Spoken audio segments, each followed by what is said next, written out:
অনেকেই বিভিন্ন রাজনৈতিক দল করা লোক, বিশেষ করে তৃণমূল করা লোক, তারা আইএসএফ এ জয়েন্ট হতে চাইছে এবং আমাদের কেউ কেউ সেটা অ্যাকসেপ্ট করে তাদেরকে দলে অন্তর্ভুক্ত করার বার্তা দিচ্ছে। এক্ষেত্রে আমি দক্ষিণ চব্বিশ পরগনা জেলার সভাপতি, রাজ্য কমিটির নেতৃত্ব হিসাবে পার্টির ইনস্ট্রাকশন আপনাদের কাছে পরিষ্কারভাবে জানাতে চাইছি।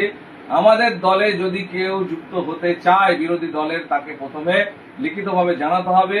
সেটা বুথ এবং অঞ্চল, ব্লক সহ রাজ্য কমিটির অনুমোদন সাপেক্ষে সে দলে যুক্ত হতে পারবে কি না পারবে সিদ্ধান্ত হবে, তারপরে যুক্ত হবে। এরকম কোনো বিষয় নেই যে কেউ বললো আর তাকে যুক্ত করে নেওয়া হলো, পার্টির অন্তর্ভুক্ত করে নেওয়া হলো। এটা কেউ যেন এরকম ভুল ভ্রান্তির মধ্যে না থাকে। এটা সর্বৈব দলের একটা সিস্টেম, সেই সিস্টেমের মধ্য দিয়ে চলবে। আমাদের দলে পয়সা কড়ি দিয়ে রাজনীতিতে ঢোক করা বা রাজনীতিতে অংশগ্রহণ করা বা দলে যুক্ত হওয়া এরকম কোনো বিষয় নেই।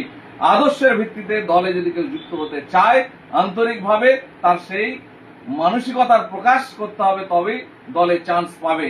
সুতরাং এই ভ্রান্তির মধ্যে যেন কেউ না থাকে। আর আমার দলের যারা নেতৃত্ব যদি এই ধরনের কোনো কাজ তারা ইতিপূর্বে সিদ্ধান্ত করে থাকে, তার সিদ্ধান্ত আমি বলবো যে আপনারা ভাবনা চিন্তা করে রাজ্য কমিটি, জেলা কমিটির সঙ্গে কথা বলে নিজে তারপরে সিদ্ধান্ত করার জায়গায় যাবেন।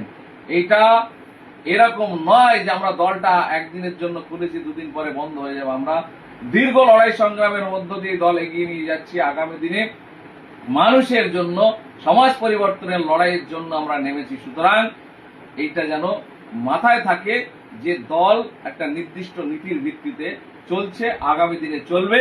আমাদের নেতা নওশাদ সিদ্দিকী সর্বোচ্চ নেতৃত্ব, আমাদের চেয়ারম্যান, তার অনুমতির বাইরে এই দল এক বিন্দু যাবে না।